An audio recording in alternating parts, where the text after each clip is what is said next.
Wow. I think we definitely got hit by reality today.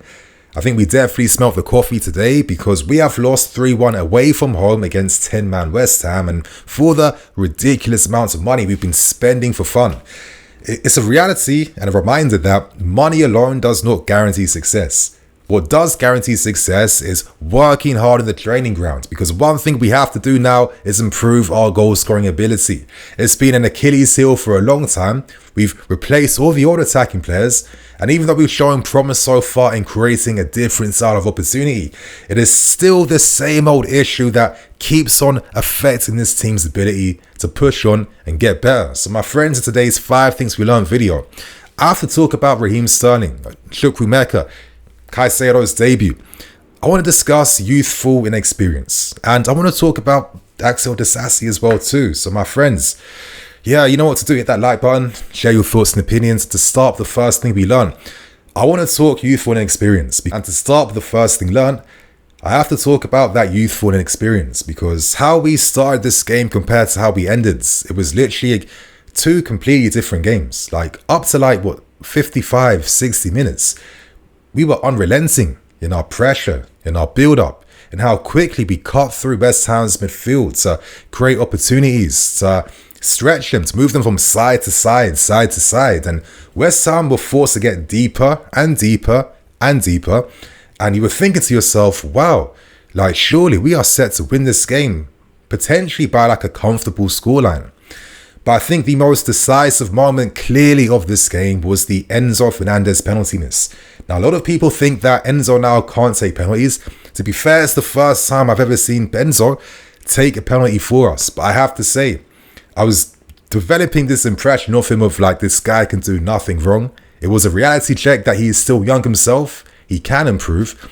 But that penalty miss was the decisive moment of this game, because when you play away from home against West Ham, you have to lead. If you lead, you open them up. And if you open them up, we can create more different chances and finally hit these guys on the counter-attack. And all of these opportunities and possibilities were denied by that Enzo Fernandez penalty miss, because what then happened in the second half, Mikel Antonio, after barely being involved in the game, really struggling to have any involvement, his first counter-attack, incredible strike, incredible goal. I look at Levi Colwill, who should have been a lot stronger, and a part of me feels like Colwill, take your man out. Don't even rely upon any chances to West Ham. Take your man out. And Axel Disasi too was looking a bit weak, but I'll talk about this guy a little later on. But after going 2-1 down, there was one thing I said in my stream that I was hoping I would not see, and I did not want us to react to West Ham. Now, in a game like this, at home, West Ham are going to West Ham. They're going to make life difficult. They're going to slow the pace of the game down. They're going to regroup and keep their shape. They're going to go down at the slightest bit of touch. And we reacted to that. Every single time Paqueta or Bowen or someone went down, our players were reacting. They were angry instead of quickly getting on with things and kick-starting a new phase of the game. And West Ham just completely nullified and disrupted us. And all the free-flowing, attacking, one-touch combinations we showed earlier became absolutely nothing, because we reverted to what we normally do in difficult times, right? Hope and pray crosses from the right-hand side and the left-hand side, and that isn't good enough. I was disappointed that we didn't create any shooting opportunities. In moments like this, you can't play your way through to success. You're not going to play a beautiful cross that's going to go over Zuma or Soucek or Ogbono or anyone like that, because we are weaker against West Ham aerially. We conceded the first goal from the second set piece of the game really early on, because we can't cope against West Ham on those efforts. Our only thing we can do is to play football. And we didn't create any 1v1 moments. Players weren't calling for the ball to take shots and goal. No one was forcing anything. And in the end, I think we rightfully deserved to lose to West Ham, because we couldn't unlock a 10-man defense. And for me, this is where the youthful inexperience comes through, because, you have to stretch them. You have to move them apart. And we completely reacted to West Ham, and we played the game that West Ham imposed on us. And that's why we lost the game today. And yeah, it was hella disappointing. But my friends, that's the first thing I learned out of the way. I think right now, to get the other negative out of the way, unfortunately, that was Caicedo's debut. Now, some may argue that's the most expensive ever penalty given away, because Caicedo at the end, I mean, let's be serious, when he came on, he did make a few tackles like that. He did miss time a few balls. He wasn't constantly winning the second ball compared to, like, I'd even say a Conor Gallagher. But before we start overreacting, and as we do when we lose, we're all like hella reactive in these moments, let's keep things real. Caicedo has been forcing a move away from Brighton, which means that he hasn't even been in the training ground of the stadium. You know, he hasn't been playing any games recently. He is still very rusty, hence why he started off the bench. And a lot of people complain about the starting lineup. Look how we ended the game with a stronger lineup compared to how we started, but we looked even better as a team, right? And it's quite obvious that Caicedo maybe shouldn't have even come on in this game today, because he is incredibly rusty. Like, his second balls weren't there. The sloppy penalty given away at the end, a few sloppy passes getting paid forwards. It makes a lot of sense. I'm not worrying. I don't think this will be a reflection. If any stupid person says that we've overpaid and that he's like a flop already, they're just being silly, or maybe they're a West Ham fan naturally enjoying the moment, right? But it's so obvious that he was very rusty, and even though I understood the tactical shift, again, in these moments, the responsibility falls onto the players, right?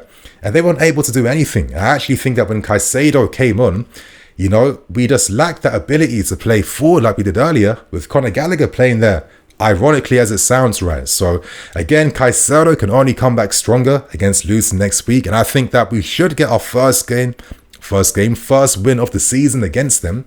But this is like another reality check that you can't expect superhuman efforts from guys that need to build that consistency and game time. But again, it was a very disappointing debut, even though there was, you know, real serious context behind why. And I have to say, to get every negative out the way first, because there were two positives, I'll keep them for last. But I have to say, I think the player that really summarizes our first half game and second half game was probably new signing Axel Disasi, because wow, I really think he fell off even more in the second half.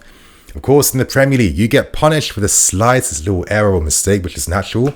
And for the second goal that West Ham scored, it came from a sloppy Disasi pass, which got intercepted very easily by West Ham. And that came at the wrong time, because all his teammates were out of position at that time.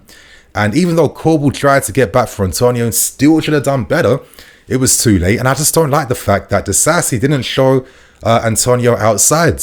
And one thing I'm seeing recently is this like willingness for our defenders to keep backing off and backing off and backing off defenders attacking players, instead of being proactive, instead of like forcing the situation.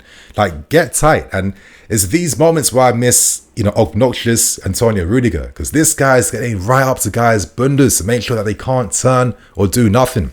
And I have to say, that's a half was going on when Bowen was going man v man against Disasi to lead West Ham's counterattacks. Like, one weakness Disasi has is that he's like one of those Maguire type defenders, right, where he can get turned quite easily. And he didn't win a single tackle against Bowen in these counter-attacking moments. And it's like, you have to rely upon your defenders then to be that last line of defense, to win those tackles, to kickstart more moves and attacks, whilst West Ham are out of position.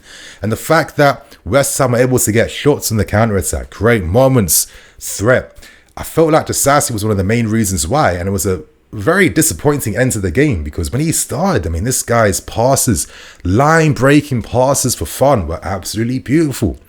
Cutting 3 West Ham players straight out of the game, because he's found a pass to Enzo Fernandez on the right-hand side, or Nico Jackson, or Raheem Sterling, and just the way he fell off.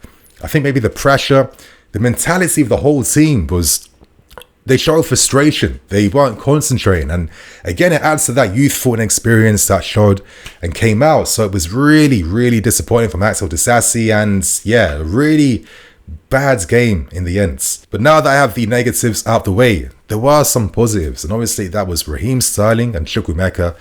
We start with Kans first. And you know what, man? Kans deserves so much applause and credit. Now, I'm going to go back to people moaning about the starting lineup, as they love to do, but see it this way. That's because Kans deserves to be in the team, hence why a guy like Mudryk is on the bench. And after seeing how Chukwuemeka played today, after how he carried off from the game previously against Liverpool and then during pre-season as well too. Can you say that Caicedes did not deserve to start in this game? I mean, the goal he scored was absolutely beautiful. Shimmies inside and hits a first-time shot, and that's what I want to see my young protege do, yeah? Don't like ruin that shooting angle. First touch into space, second touch should be a strike on goal, and it beautifully curled around Areola. But I think one of the things that has really impressed me so much about Caicedes, like, are you seeing how this guy is leading the press? How he's counter-pressing, how he's going to challenge for second balls. Like, he was constantly one of the reasons why West Ham were getting pinned back and couldn't get out for large parts of that first half. And when Caicedes is on the ball, you're seeing how comfortable he is receiving in tight spaces. The ball is like glued to his feet. Like, he's doing tons of combo plays, 1-2s to speed up our attacks. And like, just seeing this overall development compared to last season where he did show promise, but I think right now he's showing even more. It's no surprise to me why Pochettino is rightfully, or was rightfully, using Caicedes in the team, because in like typical Chelsea fashion, every time a young player bangs, plays really well, and is showing that promise, an injury has to come from absolutely nowhere. And to be honest with you, I would have brought on Mudryk as the game was going on, because Caicedes was really helping our attack. And there was like a difference where there was a team with Caicedes in and a team without Caicedes. And I think that really is a big testament towards the quality that he showed today and everything that he's doing right, and how he's currently impressing Pochettino really heavily. I mean, again, I can't stress just the close control in tight areas. Like, he's not losing the ball. Like, he's receiving it back to goal, and it's like just like one little deft touch away into space, and the second touch is like a pass or a dribble. It was a very positive performance, and I'm really praying that this kid doesn't have any like serious knee injury, because he looked to be in quite severe pain. So Caicedes today, yeah, very, very promising performance. And to end things, my friends, Raheem Sterling deserves a lot of love. I'm going to hold my hands up. You know, at the start of the game, I made a comparison about Raheem putting in Aaron Lennon crosses inside the box. But then as the game was going on, wow, Raheem Sterling absolutely had Emerson on toast. It was no surprise why Emerson had to react to Raheem, because, you know, you're getting toasted left, right and centre. Like, from the standing position, boom, instant acceleration. And one thing about Raheem Sterling is a high volume player.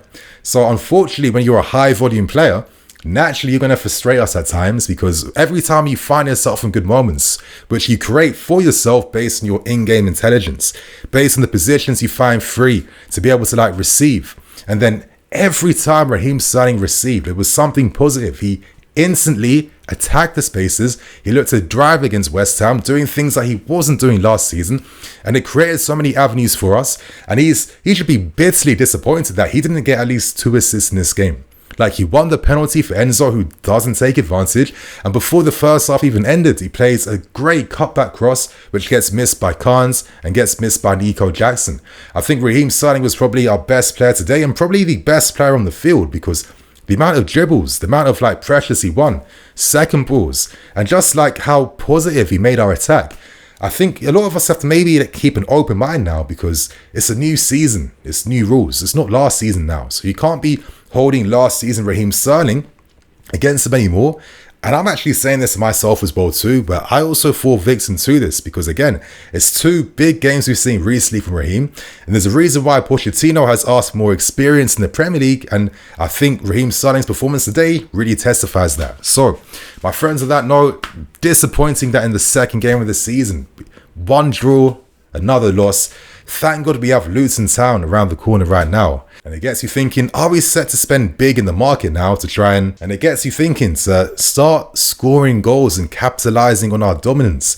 Could we dip into the market one more time to sign an attacking player or 2? Because it does seem like maybe we might have to. So my friends, I am Nini FC, this is BlueLionsTV. Disappointing game, but I'll see you guys later today with the player ratings and a pre-match show too. Cool.